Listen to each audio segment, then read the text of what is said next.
প্রিয় দর্শক, আসসালামু আলাইকুম এবং অনেক অনেক শুভকামনা সবার জন্য।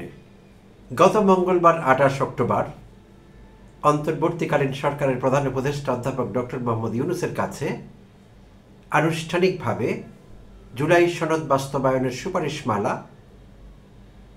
পেশ করা হয়।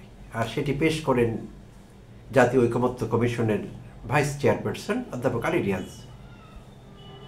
আর সেখানে জুলাই সনদ বাস্তবায়নের বিষয়টি গণভোটের উপর নির্ভর করছে। আর ইতিমধ্যে এই গণভোট নিয়ে ব্যাপক কথাবার্তা চলছে, আলাপ আলোচনা চলছে পুরো দেশে, এবং জনগণের মধ্যে গণভোট বিষয়ে বেশ আগ্রহ লক্ষ্য করা গেছে। তবে গণভোটের কোনো সুনির্দিষ্ট সময়সীমা সেই সুপারিশমালার মধ্যে উল্লেখ করা হয়নি। গণভোটের কথা উল্লেখ করা হয়েছে এবং বলা হয়েছে যে এই গণভোট অনুষ্ঠিত হতে পারবে আসছে ফেব্রুয়ারিতে, প্রথমার্ধে যে জাতীয় সংসদ নির্বাচন হবার কথা রয়েছে সেই সময়ে একই দিনে গণভোট অনুষ্ঠিত হতে পারবে, এটি একটি অপশন।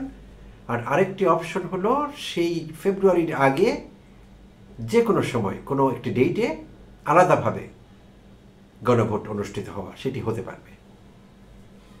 তো সেই থেকে পক্ষে বিপক্ষে কথাবার্তা চলছে এবং সুস্পষ্ট অবস্থান নিয়েছে রাজনৈতিক দলগুলো। বিএনপি বিশেষভাবে একেবারে স্পষ্টভাবে তারা বলে দিয়েছে এবং তারা তাদের দাবিতে অনড় যে এই গণভোট হতে হবে জাতীয় সংসদ নির্বাচনের দিনে একই তারিখে, একই সঙ্গে, আলাদা ব্যালটে। এই বিষয়ে তারা অনড়।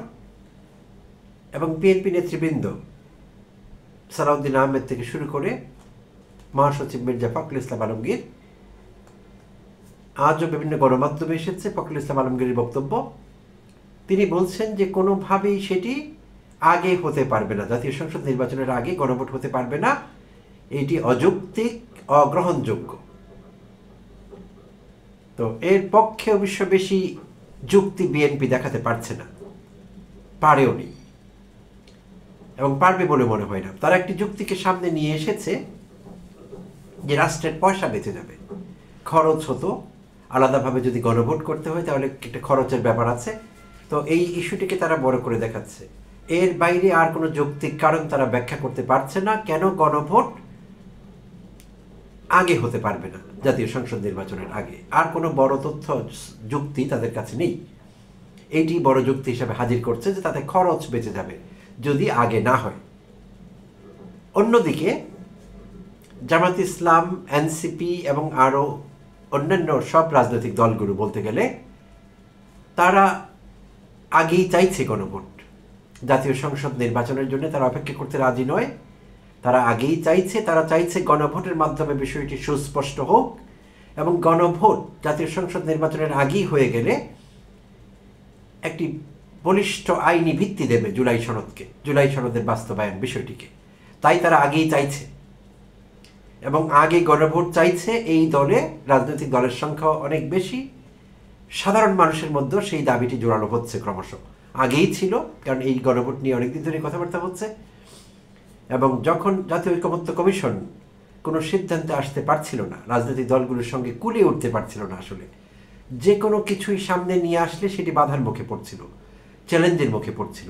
অন্য সবাই মেনে নিলেও বিএনপি মেনে নিচ্ছিল না। শেখ হাসিনা স্টাইলে, আওয়ামী লীগ স্টাইলে বিএনপি বলার চেষ্টা করেছে, বলেনি আসলে, বাট আসলে তাদের ভেতরের কথা এটিই ছিল।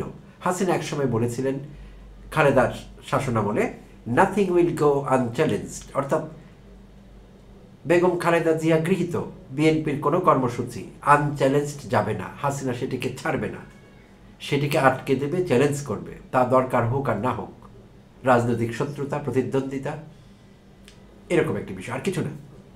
তো বিএনপির বিষয়টি অনেক সময় এরকমই দেখা গেছে, যেই ইস্যুতে তাদের দ্বিমত করবার দরকার নেই, অন্য রাজনৈতিক দলগুলোর মতো চুপচাপ থাকলেই হয়, কাজটি দ্রুত এগিয়ে যায়। বিএনপি সেটি করেনি। প্রত্যেকটি জায়গায়, প্রত্যেকটি স্টেপে বিএনপি আটকে দিয়েছে। বারবার ঐকমত্য কমিশনের সিদ্ধান্তগুলো হোঁচট খেয়েছে। এক পা এগিয়েছে তো 3 পা পিছিয়েছে, শুধু বিএনপির সিদ্ধান্তহীনতা, মতদ্বৈততা, মতবিরোধিতার কারণে। তো বিএনপি বরাবরের মতোই অনড়, তারা আগেই চাইছে নির্বাচনের দিনেই চাইছে, পরে চাইছে তারা গণভোট, কোনো অবস্থা আগে চাইছে না। আর বাকি দলগুলির কথা বললাম, তারা আগেই চাইছে। তো এই যখন অবস্থা, তখন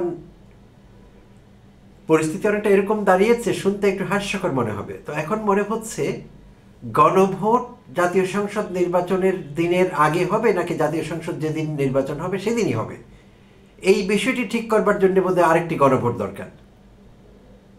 গণভোট কবে হবে সেইটি ঠিক করবার গণভোট। তো যদি সেটির ব্যবস্থা করা হয় তখনও বোধহয় বিএনপির আপত্তি থাকবে যে সেই গণভোট কবে হবে, সেটি নিয়ে তাদের আপত্তি থাকবে। তারা জোরালো আপত্তি উত্থাপন করবে এবং তারা চ্যালেঞ্জ করবে যে এটিকে চ্যালেঞ্জ করছি, অসৎ উদ্দেশ্যে এটি করা হয়েছে, রাজনৈতিক উদ্দেশ্য প্রণোদিত। তো হতে পারে, অসম্ভব কিছু না।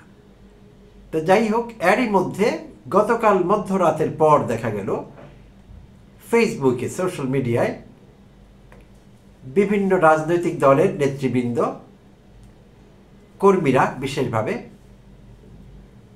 তারা পোস্ট দিচ্ছে তাদের সোশ্যাল মিডিয়ায় নানা রকম, এবং সেখানে গণভোট বিষয়টি চলে এসেছে। হ্যাঁ না, এখানে হ্যাঁ না বলতে গণভোট আগে হবে না পরে হবে এরকম বিষয়টি।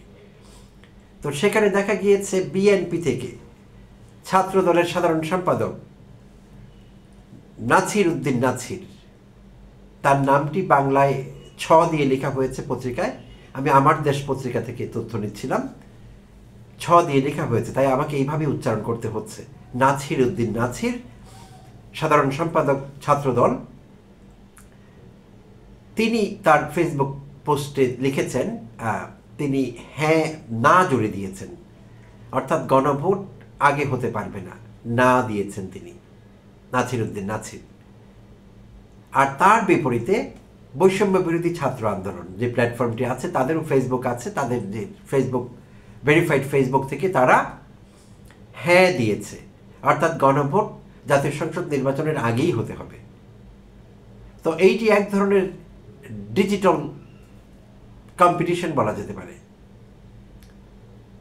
ডিজিটাল প্রতিযোগিতা, এবং সুস্পষ্টভাবে এখানে গণমতকে প্রভাবিত করবার চেষ্টা এর মধ্যে আছে, যে অনলাইনে অ্যাক্টিভিটিস চালিয়ে যার যার মতো করে যার যার পক্ষে গণমতকে প্রভাবিত করা, তার পক্ষে নিয়ে আসা।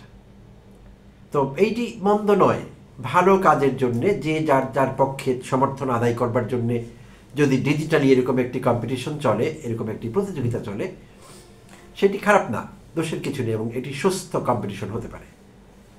তবে সেখানে পরিমিতি বোধ থাকতে হবে, এবং তাতে করে অনেক কিছুই আজকাল কিন্তু সোশ্যাল মিডিয়া নির্ধারণ করছে। গণমতের প্রতিফলন কোনো একটি নির্দিষ্ট বিষয়ে, কোনো একটি ইস্যুতে কোন দিকে যাচ্ছে, সেটি সোশ্যাল মিডিয়া দ্বারা নির্ধারিত হচ্ছে, এবং সোশ্যাল মিডিয়া একটি ভালো ভূমিকা রাখছে গণমত সংগঠনে। এবং সেই জুলাই অভ্যুত্থানের সময়টিতেও সোশ্যাল মিডিয়া ভালো কাজ করেছে, যদিও মাঝে মাঝে গুজব ছড়িয়ে পড়েছে, এখনও ছড়াচ্ছে। সোশ্যাল মিডিয়ার সব খবর ভেরিফাই না করে নেওয়াও যাবে না, এরকম বিষয়টি অনেকটা।